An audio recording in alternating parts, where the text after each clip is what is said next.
Hi everyone, Baker on the dark side. So last week we picked a recipe from the family recipe box, and it was scalloped potatoes, favorite colorful scalloped potatoes from my grandmother. As you can see, this card is very yellow and dirty, but I did notice that someone took the time to use a typewriter and type these recipe cards out, probably because before me they were trying to read somebody else's recipe and they couldn't read it. So thank you, whoever in my family decided that they were going to type this, because that made things a lot easier. So what I did is I did some quick prep work. I did all the slicing. There's a lot of slicing. I did it with this mandolin, dirty mandolin, so you can prove it. And the recipe called for 4 thinly sliced potatoes. So when I started, I think I was doing them too thin. Didn't give you any, it was like potato chip.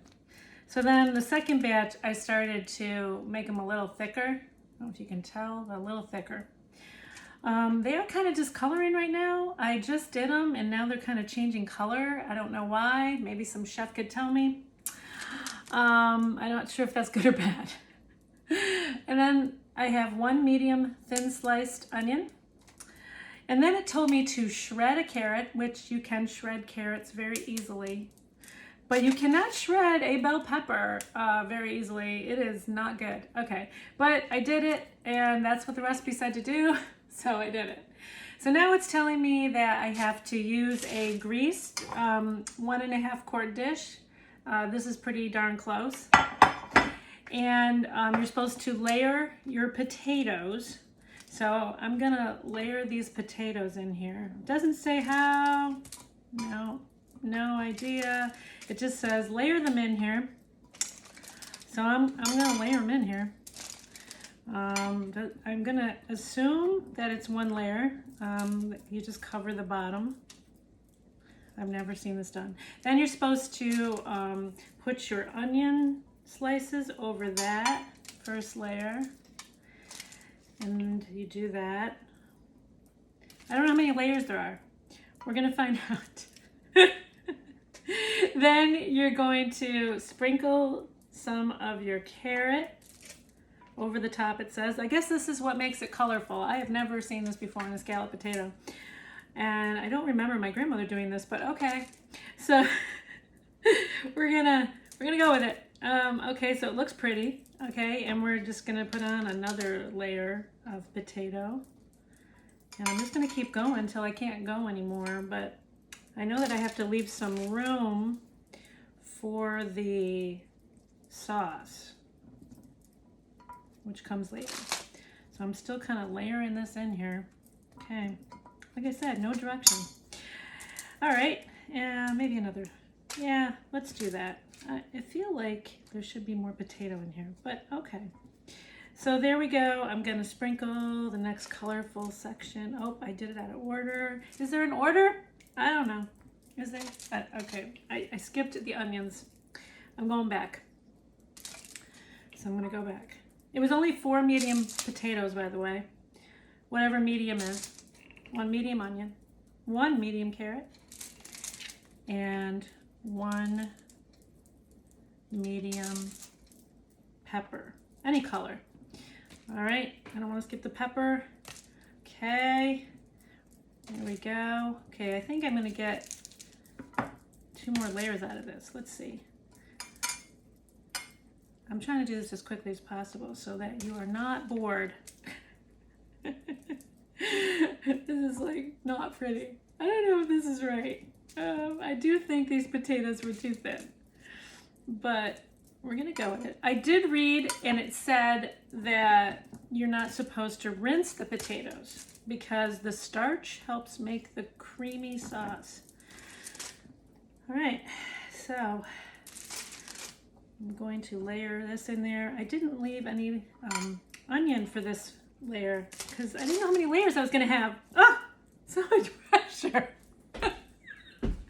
It doesn't say on this recipe anywhere how many layers. It just says layer it.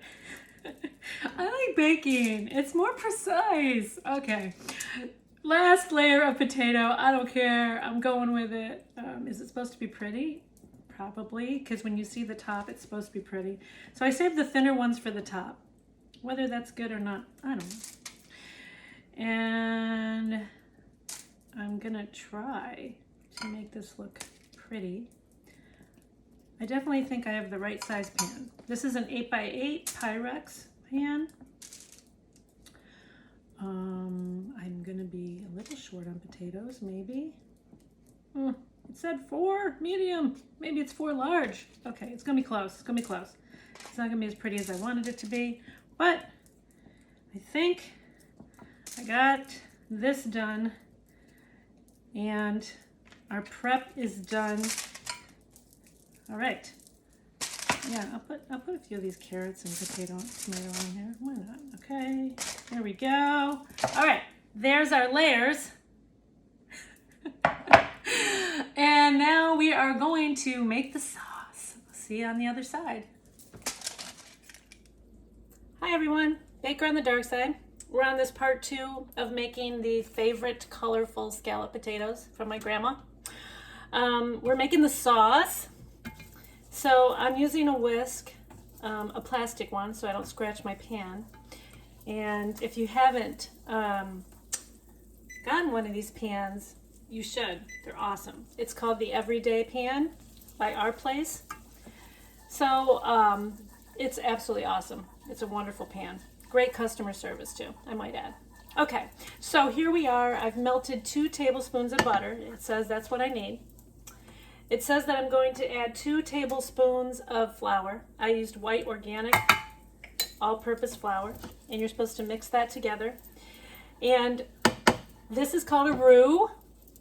The purpose is to thicken your sauce that you're going to make.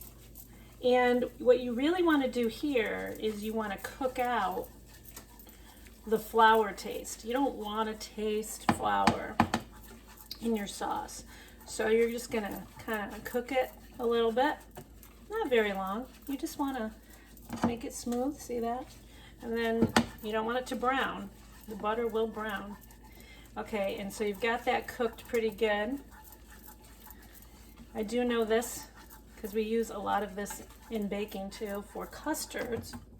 And then we're going to take 2 cups of milk and we're going to put it in here. It says slowly adding it, very slowly, because you don't want lumps, tons of lumps either. That's why I use the whisk also. And I usually put it in a little at a time. That's just me. It said to dump it in, but it just doesn't seem right to me. Like, I think it's something you should do gradually. Now, as far as the milk, I am using fat-free milk. However, I'm sure back then they probably didn't use fat-free milk. So I wanted it to be a little healthier, but I also wanted it to be authentic. And as a pastry chef, I know that the difference between whole milk and skim milk is fat. So what I did is I just took like 1 tablespoon of heavy cream and I put it in the bottom of the cup.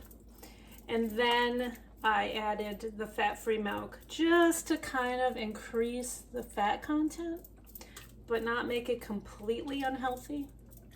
So I am going very slow with this. Very, very slow. And now I'm going to pour the rest in. So what I just tried to do is just try to limit the lumps on this. So now I've got the milk completely incorporated into the flour and butter. And let's see, what is it saying to me now? It says, once you've added all the milk, cook, stirring constantly until the mix is thickened and smooth. Okay, so I got it at about 4.5, 5. I kept it at medium. I don't want it to burn. I don't want that to happen at the bottom. And I did pour it in slowly. And when I first started it, it was thick because it wasn't enough liquid. So now I've added all the liquid. So it's going to take a little bit for it to thicken. I don't want to turn up the heat. I don't want that to happen because it does not take long for the flour to burn.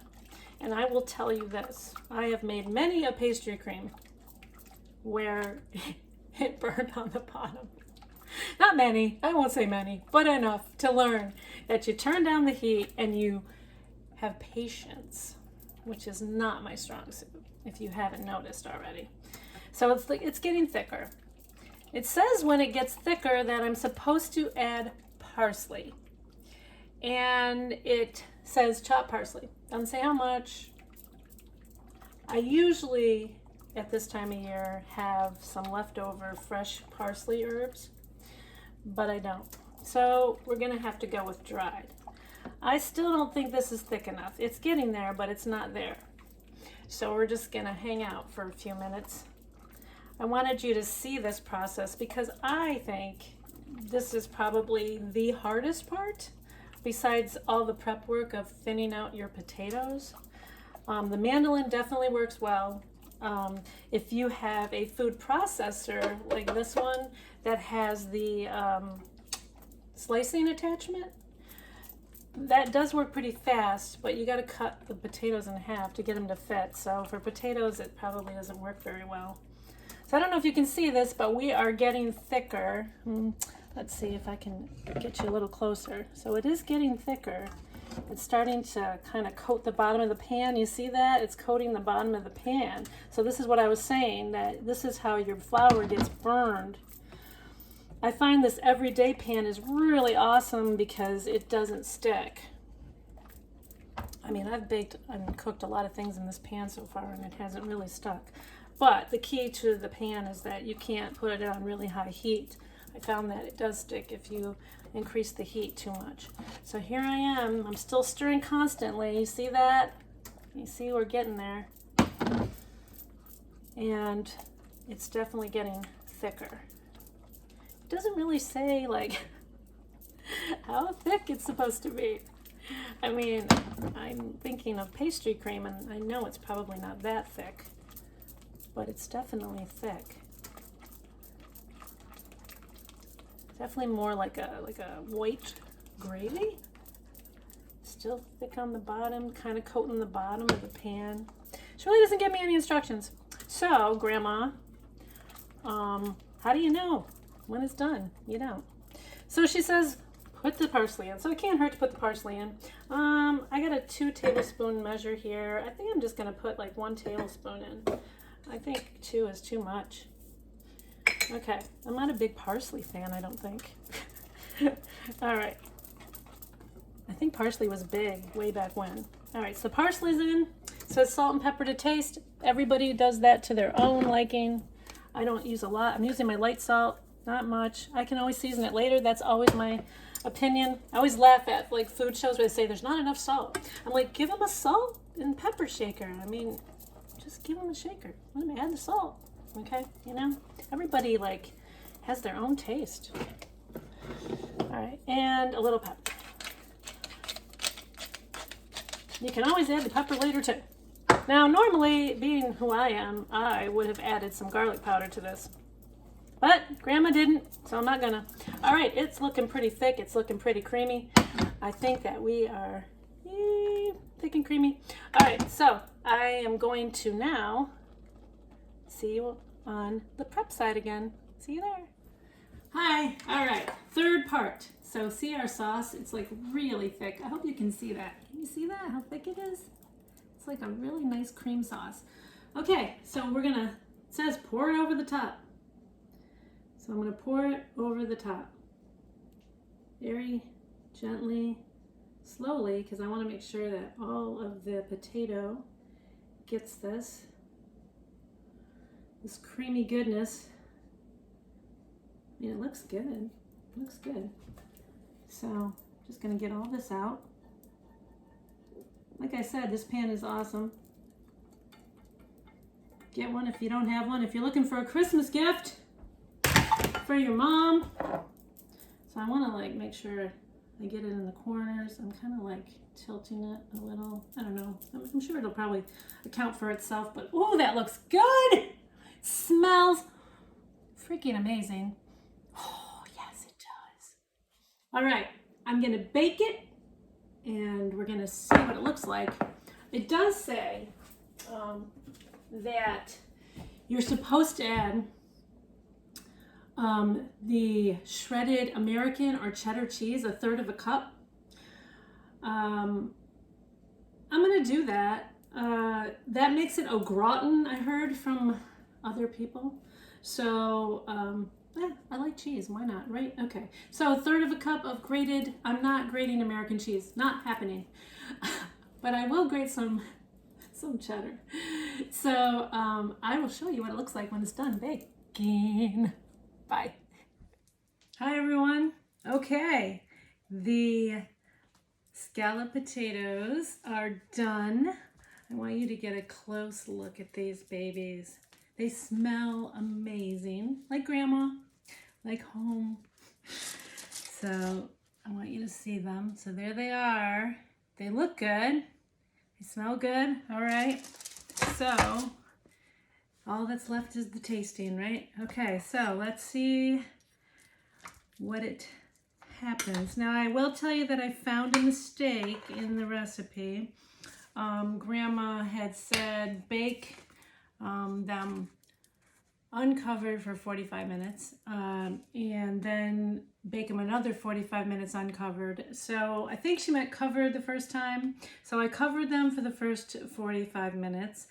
And then I decided I don't like it really brown on top. Some people do. So I let it stay in another 15 covered. And then for the last 30 minutes, I took the cover off. I just used aluminum foil. I buttered the underneath so that the cheese wouldn't stick. All right, so let's get to it, right? All right, here we go. I don't know, I can't remember if we used a spoon or a spatula. So I'm gonna dish this baby out. Oh, look at the steam. Look at the gooiness. Do you see that? Oh, I think I did a pretty good job. All right, but it's always about the taste, right? Okay, ready for it. Okay, here we go. Does it taste like grandma's? I see the carrots in there and all that. And let's see. It's very hot.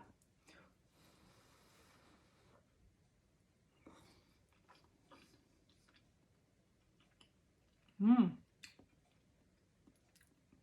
It tastes good. Yeah, very good. I like it. It's got a little, still a little texture to it. It's not mushy. I think I still would add the garlic powder. I'm sorry, Grandma, but your recipe's good, but I still want the garlic powder. Well, I did it. Thanks, Grandma. Baker on the dark side. Not too bad.